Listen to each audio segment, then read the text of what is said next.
दोस्तों सुनिएगा, थोड़ा और डीप जा रहा हूं अभी।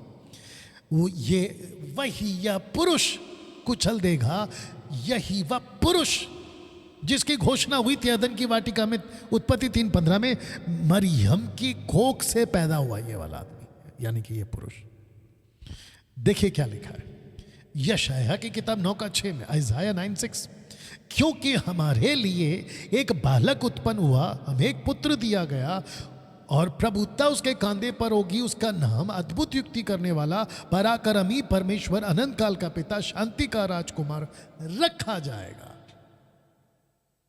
इसका मतलब ये जो पैदा हुआ है, क्रिसमस क्रिसमस क्रिसमस क्रिसमस, लाखों लाखों लोग कहते हैं कि बेबी पैदा हुआ था, बेबी पैदा हुआ था।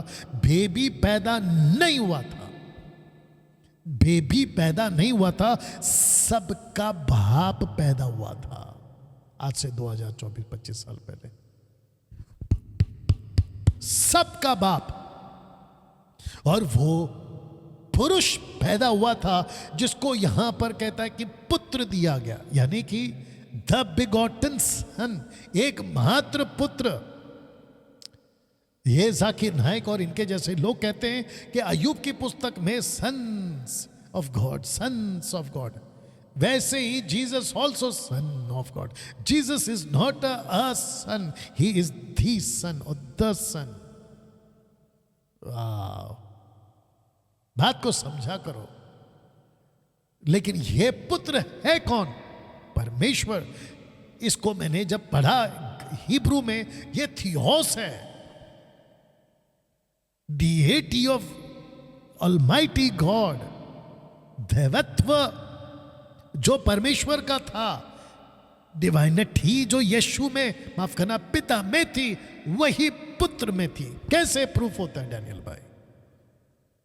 बताता हूं। ज्योतिषी आए थे, कम से कम 500-600 किलोमीटर की यात्रा करके, क्योंकि उनके पास में दानियल की भविष्यवाणी की किताबें थी। उन्होंने आकर क्या कहा? जो राजा पैदा हुआ है हम उसको वर्शिप करने आए हैं। प्रोस्कुनियो, प्रोस्कुनियो ग्रीक वर्ड, हम उसको वर्शिप करने आए। लिखा है कि नहीं लिखा है? और जब उन्होंने देखा, दे वर्शिप्ड, उन्होंने प्रोस्कुनियो किया। वर्शिप का मतलब, वर्शिप किसकी होती है? वर्शिप सबकी नहीं होती है। वर्शिप सिर्फ खुदा की होती है। वर्शिप सिर्फ यहोवा की होती है। वर्शिप सिर्फ ऑलमाइटी गॉड की होती है, एलोहिम की होती है, लॉर्ड की होती है। अरबिक भाषा में गॉड को जो ट्रांसलेशन आया है ना, वो अल्लाह, अल्लाह। तो वर्शिप यीशु की होती है, जिसको अरबिक में वर्शिप गॉड की होती है, जिसको अरबिक भाषा में ट्रांसलेशन हुआ है अल्लाह। अब इसको देखिएगा दोस्तों, अब्राहम से दाऊद तक 14 पीढ़ी, दाऊद से बाबुल तक 14 पीढ़ी, बाबुल से मसीह तक यानी जीसस तक 14 पीढ़ी। 42 जनरेशन में वही सुसमाचार फैलाया गया था। मैथ्यू 1:17 में लिखा है वही सुसमाचार। तब जाकर ये जो पोस्टर है आपके बीच में रखा हूं, टोटल 6000 ईयर्स का हिस्ट्री आपके सामने ला दिया हूं। Adam to Abraham, Abraham to Jesus, and today, आज टोटल 6000 ईयर्स। वही समाचार था और आज भी वही सुसमाचार। सुसमाचार पे ही अटैक है, गॉस्पल के ऊपर ही अटैक है लूसीफर का, ताकि सुसमाचार, ग्लोरियस गॉस्पल लोगों पर ना चमके। लूसीफर का ये टारगेट है कि मैं नहीं करने दूंगा। बताइए, एक छोटी सी घटना रखता हूं दोस्तों। एमाउस के रास्ते में 2 यहूदी लड़के आपस में चर्चा करते हुए जा रहे थे। उनके बीच में जीसस भी आकर उनके साथ शामिल हो गया और ऐसे ही पूछ लिया, भाई तुम लोग क्या बात कर रहे हो? बोला, तू अकेला है इस पूरे के पूरे गलील में, कफरनहूम में? जो तुझे नहीं पता कि क्या चल गया, क्या हो गया। हम तो बहुत छक्के हैं और हमको तो लग रहा था कि यही आएगा जो इजरायलियों को छुटकारा देगा, लेकिन पता चला वही मर गया। लेकिन हमको सुबह सुबह शॉक कर दिया कुछ औरतों ने, क्योंकि वो कब्रों पे गई थी। ये सारा का सारा रिकॉर्ड आपके बाइबल में है जिसकी मैं बात कर रहा हूं। तो ये 2 लड़के कहते तुझे नहीं पता, और हमने सुना है कि वो जी उठा है। अब ये कहां तक सही है, कितना सही है, बात ही कर रहे थे कि जीसस का ये स्टेटमेंट आ गया। लूक चैप्टर 24 वर्स 25, आइए सुनते हैं। लिखा है कि हे निर्बुद्धियों, इंग्लिश में लिखा है फुलिश, मूर्खों, मूर्खों, जीसस का स्टेटमेंट है। हे निर्बुद्धियों और भविष्यवक्ताओं की सब बातों पर विश्वास करने में मंदमतियों। इंग्लिश में लिखा स्लो टू अंडरस्टैंड, तुम बहुत धीमे हो समझने में, मंदमतियों। 27 वचन क्या कहता सुनिए। तब उसने मूसा और सब भविष्यवक्ताओं से आरंभ करके सारे पवित्र शास्त्रों में से अपने विषय में की बातों का अर्थ उन्हें समझाया। तो इसका मतलब है कि जो ये इंग्लिश में पूछते हैं ना कि जीसस ने कब कहा कि मैं गॉड हूं, आपको इंग्लिश में नहीं पूछना है, आपको हिब्रू में पूछना है, ग्रीक में पूछना है, लैटिन में, अरामिक में पूछना है। यहां पे जीसस ने कहा क्या तुमने नहीं पढ़ा मूसा की किताब, टोटल 3 है, मूसा की किताब, भविष्यवक्ताओं की किताब और सारे शास्त्रों में से, यानी कि भजनों की पुस्तक रखूंगा मैं इसको, मेरे बारे में लिखा है। और ऐसा ही कुछ लूका 24 का 44 में, जब यही 2 लड़के पतरस के पास भागे और बोला कि हमको तो मसीह दिख गया, जैसे सुबह सुबह औरतों को दिखाता, उस सलोमी को, मरियम को दिखाता, अब हमको भी दिख गया, हमने उसके साथ रोटी खाई, हमने उसको खाना साथ में खाते देखा, और हम उसको क्यों पहचान गए वो भी देखा। वाह, पतरस के पास भागते भागते आए, और जब सब कुछ हो गया तो यीशु ने क्या कहा सुनिए। फिर उसने उनसे कहा, ये वे मेरी बातें हैं, मेरी वे बातें हैं जो मैंने तुम्हारे साथ रहते हुए तुमसे कही थी। अब कब कही थी, बहुत ध्यान से सुनो, ये बातें कब कही थी इसमें नहीं लिखा है, यानी कि 4 किताबों में नहीं लिखा है कि यहां पे जो कन्वर्सेशन हुआ है वो नहीं लिखा है। क्यों नहीं लिखा है, बहुत ध्यान से सुनो, क्योंकि आप जो किताबें पढ़ रहे हैं ना, वो यीशु के घटना के 20 से 30 साल के बाद लिखी गई है। बैक टू बैक कोई पेपर पेन लेके यीशु के पीछे पीछे नहीं जा रहा था। 20 से 30 साल लगे हिस्ट्री को वहां पर जांच पड़ताल करके, फिर पूछा गया ओके तुमने क्या सुना, अच्छा तुमने क्या सुना, अच्छा तुमने क्या सुना। इसलिए मत्ती की किताब में लिखा है कि मंदिर का पर्दा तब फटा जब प्राण छूट गए। लूका कहता है मंदिर का पर्दा पहले फटा, उसके बाद में प्राण छूट गए। ये 2 अलग अलग स्टेटमेंट्स हैं, हालांकि ये आपस में कॉन्ट्रडिक्ट नहीं है, बस अंडरस्टैंडिंग की बात है। लेखक मत्ती का हिसाब से जब वो कह रहा था तो वो यीशु के क्रूस के पास खड़ा था, लेकिन लूका का जो लेखक है वो मंदिर के पास खड़ा था। तो जो क्रूस के पास खड़ा है वो मरते हुए पहले देखेगा, जो मंदिर के पास में खड़ा है वो पहले पर्दा फटते हुए देखेगा, बस इतना ही फर्क है। तो मेरा कहना यह है कि वहां पेपर पेन लेके लोग पीछे पीछे नहीं जाते थे। अच्छा, अभी जैसे रिपोर्टर आजकल भागते, कोई नेता के पीछे, कोई अभिनेता के पीछे, ओके अभी इसने ऐसा का रिकॉर्ड करो, अभी इसने ऐसा का रिकॉर्ड करो, ऐसा नहीं था। 20 से 30 साल लगे। तो कुछ बातें आप जब पढ़ते हो तो आपको इसको दिमाग में रखकर पढ़ना है। जीसस ने बोला, जीसस ने बोला, ऐसे बोला, ऐसे बोला, ऐसा नहीं था। जीसस ने जो बोला है वो लैंग्वेज अलग है, पहले इसको समझो, इंटरप्रेट कैसे हुआ उसको समझो, लेखक कैसे लिख रहा है उसको समझो।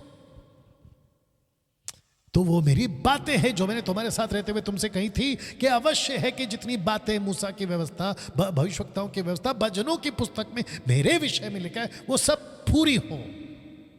तो इसका मतलब क्या है? ऐसा कौन सा नबी है, मैं सारे मुसलमानों के सो कॉल्ड स्कॉलर से पूछना चाहता हूं, ऐसा कौन सा नबी है तुम्हारे किताबों में और फिर ओल्ड टेस्टमेंट में, ऐसा कौन सा नबी है जिसके आने से पहले इतनी किताबों में चर्चा हुई है? निकाल के बताओ। यीशु के जैसा कोई प्रॉफिट, तुम प्रॉफिट कहते हो ना, तो चलो थोड़ी देर के लिए मान लेते, यीशु के जैसा कोई दूसरा प्रॉफिट है, निकाल के बताओ। ये इतना यूनिक क्यों है, या ये इतना विशेष क्यों है? सोच के देखिए थोड़ा. He is not a profit, but he is the profit, not a profit.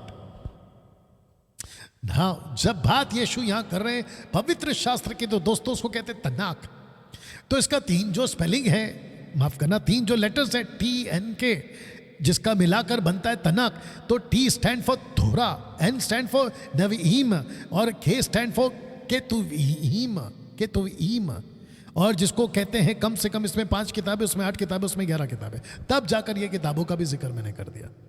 इन सब किताबों में आपको यीशु मिल जाएगा, जीसस मिल जाएगा, एज अ क्रिस्टोफनी यीशु मिल जाएगा. उठा के देख लिए, जो कि मैं कल परसों तक इसको पूरा क्लियर करूंगा.